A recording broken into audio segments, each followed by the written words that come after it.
Good morning, students. Today's our numericals from NCERT box. First numerical is: the storage battery of a car has an EMF of 12 volt. If the internal resistance of the battery is 0.4 ohm, what is the maximum current that can be drawn from the battery?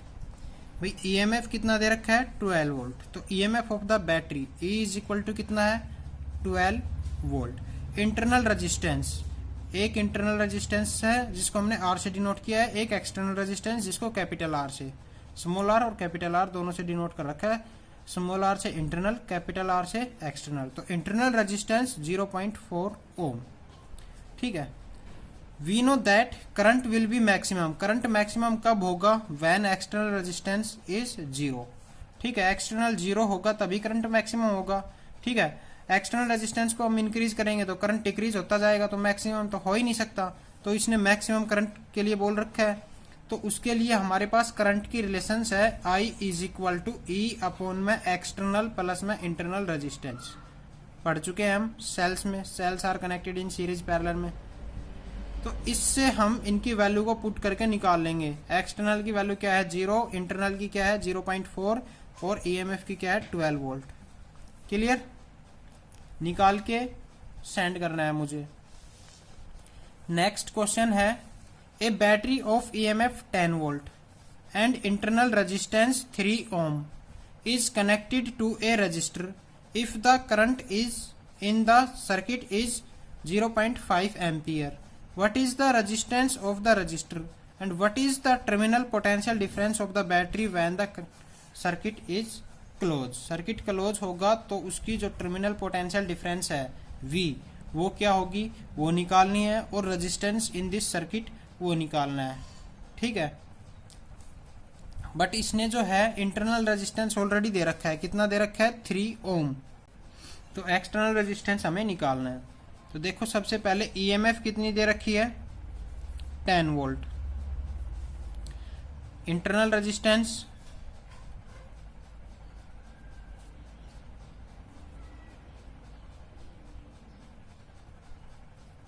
Small r is equal to कितना दे रखा है 3 ohm. उसके बाद current flowing in this circuit I is equal to कितना है 0.5 ampere. Using again this relations क्या है I is equal to E upon में R प्लस में R। देखो R प्लस में R, इसको हम इधर ले लेते हैं और I कहाँ नीचे, E अपॉन में I।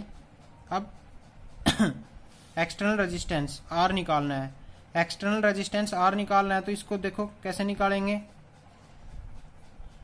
ये R उधर जाके क्या आ जाएगा माइनस में। क्लियर, E की वैल्यू का पता है, I की वैल्यू का पता है, R की वैल्यू का पता है, आ जाएगी। हमारे पास एक्सटर्नल रेजिस्टेंस आ गया कोई भी। उसके बाद क्या कह रहा है कि terminal potential difference, terminal potential difference कैसे निकालेंगे, we know that V is equal to क्या होता है IR, I कितना है 0.5 एम्पियर और R की वैल्यू यहाँ से आ जाएगी। ठीक है, उसकी वैल्यू रख के ना टर्मिनल पोटेंशियल डिफरेंस निकाल देंगे V। Clear. Next NCERT numerical is, there 3 resistance 1 ohm 2 ohm and 3 ohm are connected in series, what is the total resistance of the combinations. 3 resistance series में कनेक्ट है तो total resistance क्या आएगा। देखो भाई R1 कितना दे रखा है 1 ओम का, R2 2 ओम का और R3 कितने का दे रखा है 3 ओम का। We know that resistance are connected in series, क्या होता है formula, sum of all these resistance 1 + 2 + 3, तो क्या आ गया 6 ओम। तो टोटल रेजिस्टेंस आ गया हमारे पास सीरीज कॉम्बिनेशंस का। नेक्स्ट है, if the combinations is connected to a battery of EMF 12 volt and negligible internal resistance, obtained the potential drop across each resistor. We know that circuit are connected in series, तो current flowing in each resistance are equal. R1 से भी 2 ओम, R2 से भी 2 ओम, R2 से भी और R3 से भी, इनमें से सेम करंट फ्लो होगा।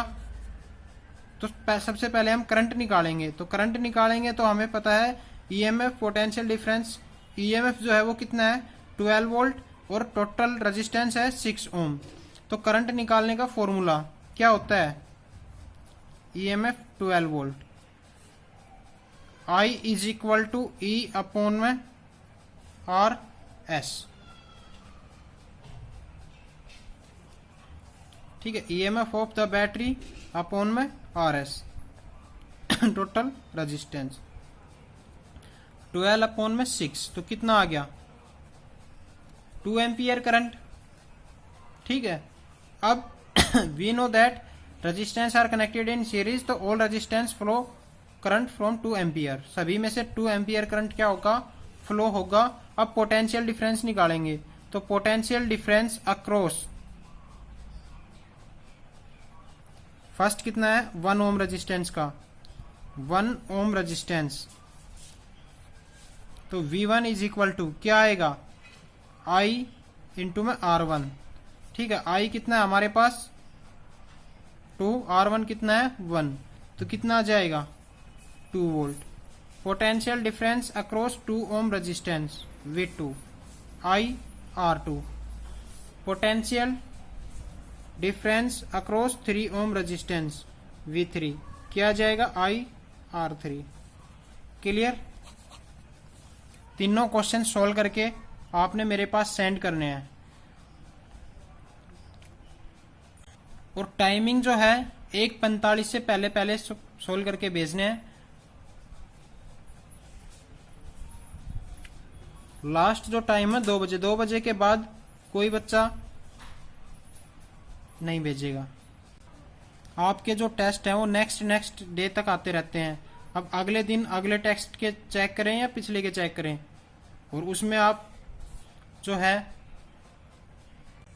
उस न्यूमेरिकल का क्वेश्चन भी नहीं डालते, पता भी नहीं चलता कि कौन से क्वेश्चंस का सॉल्यूशंस कर रखा है आपने। तो सभी बच्चे ध्यान दें, आज का टेस्ट आज ही 2 बजे तक सेंड करें।